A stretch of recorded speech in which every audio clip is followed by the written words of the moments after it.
अस्सलामुअलैकुम दोस्तों, तुसी देख रहे हो किसान पाकिस्तान यूट्यूब और फेसबुक पेज। अपने सामने है ट्रेड इंपैक्स एग्रो दा YTO tractor EX 800 hauling master 80 HP tractor है। 4 सिलेंडर है, प्लिंजर पंप दे विच है, 2 व्हील ड्राइव ये ट्रैक्टर है और माशाअल्लाह बहुत ही ज़बरदस्त ट्रैक्टर है। Sad shifter high low medium gear इहदे विच मिल जाते हैं। 3 स्पीडां PTO दे 540 चक्कर और 1000 चक्कर। पिछे जनाब इहदे ठोस हल हैगी जी,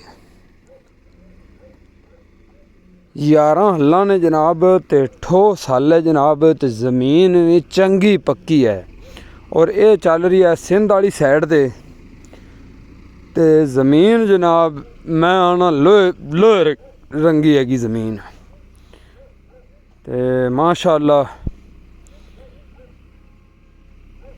ड्राइवर हाले चुंडा शुंडा जनाब लै रही है ते ड्राइवर जनाब इहदी लै रही है ट्राई। पिछे देख सकते हो जनाब, चिजल तरह जनाब ठोस हल है ते चंगे कोड़ ने मजबूत। ते इहदे ते जनाब हॉलिंग मास्टर दी थानू परफॉर्मेंस विखा रहे हैं।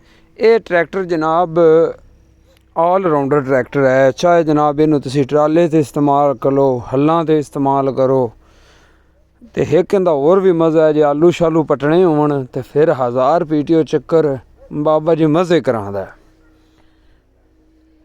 बाकी प्लिंजर पंप दे विच है, तुसी इंदा साउंड सुन सकते हो, आवाज़ भी बड़ी प्यारी ते परफॉर्मेंस भी देख लो जनाब। 80 HP ट्रैक्टर है ते डीजल टैंक जिहड़ा इंदा पिछली साइड ते आ जाता है, ये भी बड़ी अच्छी गल है। बाकी कनोपी जनाब कंपनी फिटड है। देखो जनाब क्या बात है, नवी टेक्नोलॉजी है जनाब। यूरो 2 इंजन है इहदे विच। पिछले टायरां दे नाल वेट शेट लगे हुए ने, फ्रंट ते भी जनाब वेट ने। परफॉर्मेंस जनाब तुसी इहदी चैक करो, कंपनी दे नंबर थोड़े नाल शेयर कर दिते गए हैं। अगर कोई दोस्त ट्रैक्टर खरीदना चाहता है, इहदे बारे मालूमात लेना चाहता है, तुसी कंपनी दे नंबरां ते राबता कर सकते हो। मैं तुहानूं मिलसा इंशाअल्लाह नवीं वीडियो नाल। रब राखा, अल्लाह निगहबान।